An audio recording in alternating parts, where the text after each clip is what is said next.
সিহানুক-ভিল কম্বোডিয়ার একটি জনপ্রিয় সমুদ্র সৈকত। মে 2023 সালে একজন অবসরপ্রাপ্ত নেভি অফিসার নতুন চাকরিতে যোগদানের জন্য ইন্ডিয়া থেকে কম্বোডিয়া আসেন।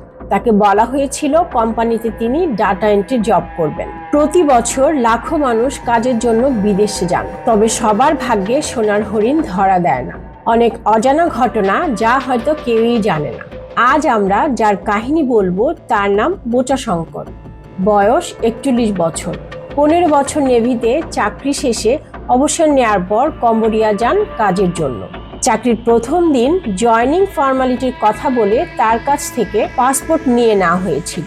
কোম্পানির চীনা বস তাকে বলে যে তার কাজ হলো নকল ইমেলের সাহায্যে ফেসবুকে মেয়েদের নকল প্রোফাইল বানিয়ে ধনী লোকদের সাথে প্রেমের সম্পর্ক স্থাপন করতে হবে।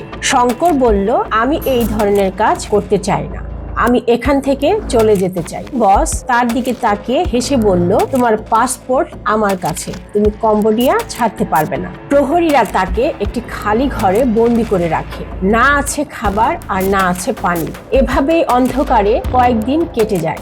একজন প্রশিক্ষণার্থী হিসেবে শঙ্করকে হলুদ ফিতের আইডি কার্ড দেয়া হয়েছিল, আর যারা বাধ্যকর্মী হিসেবে অনুগত ছিল তাদেরকে লাল ফিতের আইডি কার্ড দেয়া হয়েছিল। শঙ্করের হাতে 7 দিনের একটি স্ক্রিপ্ট দেওয়া হয়েছিল, যেখানে নির্দেশিকা দেয়া ছিল শিকারকে প্রলুব্ধ করার জন্য। বিশ্বাস জোগানোর জন্য তারা নকল মেয়ে সেজে নকল ছবি দিয়ে নকল আইডি খুলে ধনী ব্যবসায়ীর সাথে বন্ধুত্ব ও মিথ্যা ভালোবাসার অভিনয় করে।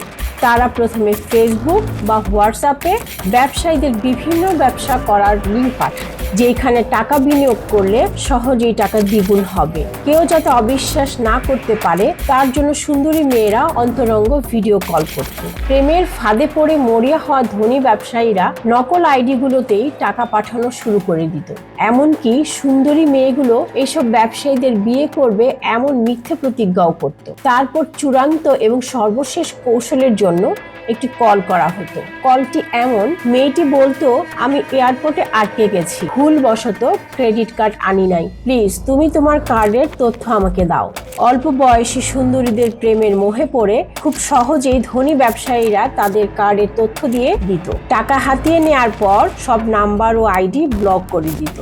যারা মধ্যবিত্ত গ্রাহক তাদেরকে শুধু নকল বিনিয়োগ করে টাকা ইনকামের লিঙ্ক দেওয়া হতো। প্রথমের দিকে কিছু পরিমাণ লাভের টাকা মধ্যবিত্তদের দিয়ে বিশ্বাস অর্জন, পরে বেশি টাকা বিনিয়োগ করলে তার জালিয়াতির সাহায্যে হাতিয়ে নেওয়া হতো।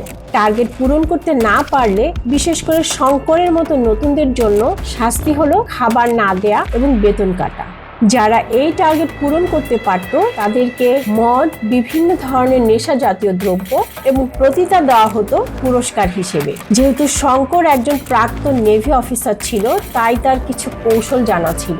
একদিন শঙ্কর সিসিটিভি ক্যামেরা এবং প্রহরীদের ফাঁকি দিয়ে একটি মোবাইল ফোনে ইন্ডিয়ান এমবেসির একজন অফিসারকে কল দেয়, কিন্তু ওই অফিসার শঙ্করকে সেখান থেকে বের হয়ে তাদের কাছে আসতে বলে। তখনই তারা শঙ্করের জন্য কিছু করতে পারবে বলে জানায়। শঙ্কর ধরা পড়ে যায়। তারপর শঙ্করকে অনেক মারধর ও ইলেকট্রিক শক দেওয়া হয়। তারপর শঙ্করকে খালি ঘরে বন্দি করে রাখা হয়। কিছুদিন পর আহত শঙ্কর যখন অফিসে কাজ করতে আসে, তখন সে শুনতে পায় যে তার এলাকার একজন দালাল কম্বোডিয়া আছেন, যার নাম রাজেশ। শঙ্কর তার সাথে যোগাযোগ করে। রাজেশ শঙ্করের স্ত্রীর কাছ থেকে $4500 নেয়। অবশেষে 2024 সালের মে মাসে শঙ্কর 1 বছর দাসত্ব করার পর ছাড়া পেয়ে নিজ দেশে ফিরে আসে। কিন্তু শঙ্কর নিজেকে কোনোভাবে শান্ত করতে পারছে না। সে ভিতরে ক্ষিপ্ত হতে থাকে, কারণ তার ন্যায় বিচার চাই। তাই তিনি পাবলিক গ্রিভেন্স সেলে একটি অভিযোগ দায়ের করেন এবং খুব শীঘ্রই তাকে সিটি সাইবার সেলে ডাকা হয় এবং শঙ্কর তাদের সামনে সব বলে। যার বিপরীতে 10 জন দালালকে গ্রেফতার করা হয়, যার মধ্যে রাজেশও ছিল। পুলিশ, ANIA এবং দক্ষিণ পূর্ব এশিয়ার ভারতীয় দূতাবাসের সম্মিলিত প্রচেষ্টার কারণে তারা 100 জনের মতো সাইবার ক্রীতদাসদের উদ্ধার করতে সক্ষম হয়েছিল, যার মধ্যে বাংলাদেশি, ইন্ডিয়ান এবং পাকিস্তানি নাগরিকও ছিল।